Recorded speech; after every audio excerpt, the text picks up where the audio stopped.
ഇന്നത്തെ ട്രേഡിംഗ് സെഷനിൽ Indian market ഏറെക്കുറെ ഫ്ലാറ്റ് നെഗറ്റീവ് ക്ലോസിംഗ് നൽകിയെങ്കിലും ഇൻഡെക്സ് 25,000-ന് മുകളിൽ സസ്റ്റെയിൻ ചെയ്തു. റിയാലിറ്റി, ഓട്ടോ, മീഡിയ തുടങ്ങിയ സെക്ടറിലെ സ്റ്റോക്കുകളിൽ ഇന്ന് സെല്ലിംഗ് പ്രഷർ പ്രകടമായിരുന്നു. ഇന്ന് നിഫ്റ്റി 0.17% ഇടിഞ്ഞ് 25,019-നടുത്തായിട്ടാണ് ക്ലോസിംഗ് നൽകിയത്. അതേസമയം വീക്കിലി ബേസിസിൽ ഈ ആഴ്ച മാർക്കറ്റ് മികച്ച പെർഫോമൻസ് കാഴ്ചവെക്കുകയും ഇൻഡെക്സ് 4%-ഓളം ഉയരുകയും ചെയ്തു. ഇനി മിഡ് ക്യാപ് സ്മോൾ ക്യാപ് സെക്ടറിലെ സ്റ്റോക്കുകളുടെ പെർഫോമൻസ് നോക്കിയാലും വീക്കിലി ബേസിസിൽ മികച്ച പെർഫോമൻസ് ആണ് കാഴ്ചവെച്ചത്. മിഡ് ക്യാപ് ഇൻഡെക്സ് വീക്കിലി ബേസിസിൽ 7.21%, സ്മോൾ ക്യാപ് ഇൻഡെക്സ് 9% ഉയർന്നു. ഇന്നത്തെ ട്രേഡിംഗ് സെഷനിലും മികച്ച പെർഫോമൻസ് കാഴ്ചവെച്ചത് ഡിഫൻസ് സെക്ടറിലെ സ്റ്റോക്കുകളായിരുന്നു. Cochin Shipyard, Mazagon Dock Ship Builder, Garden Reach Ship Builders തുടങ്ങിയ സ്റ്റോക്കുകൾ 12%-ഓളമാണ് ഉയർന്നത്. കൂടാതെ ദീർഘകാലമായി മോശം പെർഫോമൻസ് കാഴ്ചവെച്ച റിയാലിറ്റി സെക്ടറിലെ സ്റ്റോക്കുകളും ഇന്ന് ഡീസൻറ്റ് പെർഫോമൻസ് കാഴ്ചവെച്ചു. ചൈനയും അമേരിക്കയും തമ്മിൽ വ്യാപാര ഉടമ്പടിയിൽ ഒപ്പുവെച്ചതും ഇന്ത്യയും പാകിസ്ഥാനും തമ്മിൽ പുതിയ പ്രശ്നങ്ങളൊന്നും, അതായത് അതിർത്തി ഏറെക്കുറെ സമാധാനവും പഴയ സ്ഥിതിയിലേക്ക് എത്തിയതിൻ്റെയും പശ്ചാത്തലത്തിലാണ് ഇന്ന് മാർക്കറ്റിൽ പോസിറ്റീവ് മൊമെൻറ്റം വന്നത്. കൂടാതെ ഗ്ലോബൽ മാർക്കറ്റിൻ്റെ സെൻറ്റിമെൻറ്റും ഇന്ന് മാർക്കറ്റിന് അനുകൂലമായിരുന്നു. ചൈനയ്ക്ക് മുകളിലുള്ള ഉയർന്ന താരിഫുകൾ അമേരിക്കയും, അമേരിക്കയ്ക്ക് മുകളിലുള്ള ഉയർന്ന താരിഫുകൾ ചൈനയും പിൻവലിക്കാൻ തയ്യാറായത് അമേരിക്കൻ മാർക്കറ്റ് റിസഷനിലേക്ക് പോകാനുള്ള സാധ്യത കുറച്ചു എന്നാണ് JP മോർഗൻ്റെ റിപ്പോർട്ടിൽ പറയുന്നത്. കൂടാതെ അമേരിക്കൻ മാർക്കറ്റിൽ നിന്നും ഇന്ന് പുറത്തു വന്ന മറ്റൊരു പ്രധാന അപ്ഡേറ്റ് ഉടനടി ഇൻട്രസ്റ്റ് റേറ്റ് കട്ട് ഉണ്ടാകില്ല എന്നുള്ള ജെറോം പവലിൻ്റെ സൂചന കൂടിയാണ്. ഇത് മാർക്കറ്റിൽ ഒരു മിക്സഡ് പെർഫോമൻസ് നടത്താനുള്ള സാധ്യതയാണ് വർദ്ധിപ്പിച്ചിരിക്കുന്നത്. ഇന്നത്തെ ട്രേഡിംഗ് സെഷനിൽ നിഫ്റ്റി മെറ്റൽ, നിഫ്റ്റി ഫാർമ തുടങ്ങിയ ഇൻഡെക്സുകളിൽ സെല്ലിംഗ് പ്രഷർ പ്രകടമായിരുന്നു. അതേസമയം ദീർഘകാലമായി അണ്ടർ പെർഫോം ചെയ്ത റിയാലിറ്റി സെക്ടർ 1.7% ഉയർന്നു. Nifty media, Nifty FMCG, Nifty auto, Nifty oil and gas തുടങ്ങിയ സെക്ടറുകളൊക്കെ ഇന്ന് 0.5%-ആണ് ഉയർന്നത്. വ്യാഴാഴ്ചയിലെ റാലിക്ക് ശേഷം ഇന്നത്തെ ട്രേഡിംഗ് സെഷനിൽ ഇന്ത്യൻ മാർക്കറ്റ് ഒരു കൺസോൾട്ടേഷൻ ഫേസിൽ തന്നെയായിരുന്നു.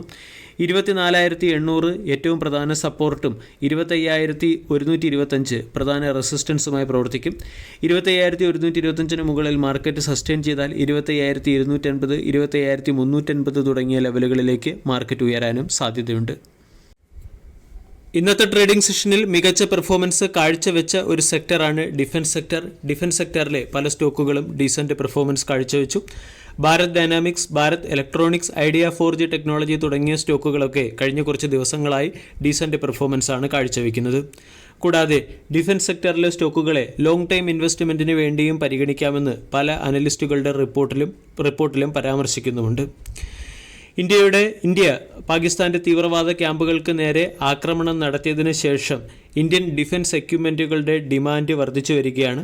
ഇന്ത്യൻ ഡിഫൻസ് എക്യുപ്മെൻറ്റുകളുടെ പ്രകടനം അല്ലെങ്കിൽ പെർഫോമൻസ്, ക്വാളിറ്റി, ഇൻഫ്ലുവൻസ് തുടങ്ങിയവയൊക്കെ ഇപ്രാവശ്യത്തെ ഓപ്പറേഷൻ സിന്ദൂറിൽ തെളിയിക്കപ്പെട്ടു. ഇതിൻ്റെ പശ്ചാത്തലത്തിൽ അന്താരാഷ്ട്ര ഓർഡറുകൾ കൂടുതൽ ഇന്ത്യൻ ഡിഫൻസ് കമ്പനികൾക്ക് ലഭിക്കാൻ സാധ്യതയുണ്ടെന്നാണ് അനലിസ്റ്റുകളുടെ റിപ്പോർട്ടിൽ പറയുന്നത്. ഇതിൻ്റെ പശ്ചാത്തലത്തിലാണ് idea 4G technology, മിശ്രധാതു Nigam limited, data pattern, BDL, BEL, Bharat forge, Hindustan aeronautics limited തുടങ്ങിയ സ്റ്റോക്കുകൾ ഈ ആഴ്ച 10%-ലേറെ ഉയർന്നത്. കൂടാതെ ഇന്ത്യ പാകിസ്ഥാൻ സംഘർഷങ്ങളിൽ നമ്മൾ തദ്ദേശീയമായി വികസിപ്പിച്ചെടുത്ത പല പ്രതിരോധ ഉപകരണങ്ങളും മികച്ച രീതിയിൽ പെർഫോമൻസ് ചെയ്തതുകൊണ്ട് ഈ ഉൽപ്പന്നങ്ങളെ കൂടുതൽ ഡെവലപ്പ് ചെയ്യുന്നതിനാവശ്യമായിട്ടുള്ള പ്രോത്സാഹനവും ഗവൺമെൻറ്റിൻ്റെ സൈഡിൽ നിന്നും ലഭിച്ചേക്കാമെന്നും അനലിസ്റ്റുകളുടെ റിപ്പോർട്ടിൽ പറയുന്നുണ്ട്. ഇതിൻ്റെ പശ്ചാത്തലത്തിൽ ഡിഫൻസ് സെക്ടറിലെ സ്റ്റോക്കുകളൊക്കെ ലോങ് ടൈം ഇൻവെസ്റ്റ്മെൻറ്റിന് വേണ്ടി പരിഗണിക്കാവുന്നതാണ്. കൂടാതെ ഇപ്പോഴത്തെ സൈനികമായ അനിശ്ചിതാവസ്ഥയുടെ പശ്ചാത്തലത്തിൽ വരും സമയങ്ങളിൽ ഇന്ത്യ അതിൻ്റെ ഡിഫൻസ് ബഡ്ജറ്റ് ഉയർത്താനും സാധ്യതയുണ്ട്. നിലവിലെ GDPയുടെ 1.9%-ആണ് ഡിഫൻസ് ബഡ്ജറ്റിലുള്ളത്. ഇത് ഉയർത്താൻ സാധ്യതയുള്ളതായിട്ടും അനലിസ്റ്റുകളുടെ റിപ്പോർട്ടുണ്ട്. ഇതിൻ്റെ പശ്ചാത്തലത്തിൽ ലോങ് ടൈമിൽ ഡിഫൻസ് സെക്ടറിലെ സ്റ്റോക്കുകൾ ഡീസൻറ്റ് പെർഫോമൻസ് നടത്തിയേക്കാം. ഇവിടെ ഡിഫൻസ് സെക്ടറിലെ പല സ്റ്റോക്കുകളും ലോങ് ടൈം ഇൻവെസ്റ്റ്മെൻറ്റിന് വേണ്ടി യോജിച്ചതാണ്.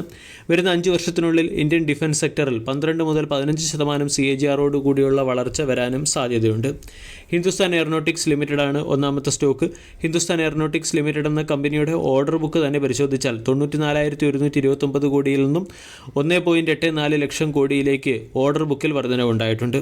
കൂടാതെ ഇന്ത്യയെ ഒരു സെൽഫ് റിലയൻസ് രാജ്യമാക്കി മാറ്റുന്നതിന് വേണ്ടി ഏറ്റവും അധികം കോൺട്രിബ്യൂഷൻ വഹിക്കുന്ന ഒരു കമ്പനി കൂടിയാണ് ഹിന്ദുസ്ഥാൻ എയറോനോട്ടിക്സ് ലിമിറ്റഡ്. അതുകൊണ്ട് long time period of view Hindustan aeronautics limited മികച്ച പെർഫോമൻസ് നടത്തിയേക്കും. രണ്ടാമത്തേത് യൂണിമെക് എയറോസ്പേസ് എന്ന സ്റ്റോക്കാണ് അനലിസ്റ്റുകൾ സജസ്റ്റ് ചെയ്യുന്ന ഒരു സ്റ്റോക്ക്. ട്രിപ്പിൾ ബോട്ടം രീതിയിലുള്ള ഒരു ക്യാൻഡിൽ പാറ്റേൺ ഫോം ചെയ്തതിന് ശേഷം പോസിറ്റീവ് ട്രെൻഡ് റിവേഴ്സൽ പ്രകടമാക്കിയ സ്റ്റോക്കാണ്. ഇന്നത്തെ ട്രേഡിംഗ് സെഷനിൽ അപ്പർ സർക്യൂട്ടിൽ 1100 രൂപയ്ക്ക് അടുത്ത് ക്ലോസിംഗ് നൽകി. വരും ദിവസങ്ങളിലും 1000 മുകളിൽ സ്റ്റോക്ക് സസ്റ്റെയിൻ ചെയ്താൽ 1350, 1450 തുടങ്ങിയ ലെവലുകളിലേക്ക് ഉയർന്നേക്കും. അനലിസ്റ്റുകൾ സജസ്റ്റ് ചെയ്യുന്ന മൂന്നാമത്തെ സ്റ്റോക്ക് BEML ആണ്. BEMലും ട്രയാങ്കുലർ പാറ്റേൺ രീതിയിലുള്ള ഒരു ബ്രേക്കൗട്ടും ഉയർന്ന ബൈയിങ്ങും നമ്മൾക്ക് കാണാൻ സാധിച്ചു. BEML 3150 മുകളിൽ സസ്റ്റെയിൻ ചെയ്താൽ 4550, 5000 തുടങ്ങിയ ലെവലുകളിലേക്ക് ഉയരാൻ സാധ്യതയുണ്ടെന്നും അനലിസ്റ്റുകളുടെ റിപ്പോർട്ടിൽ പരാമർശിക്കുന്നു.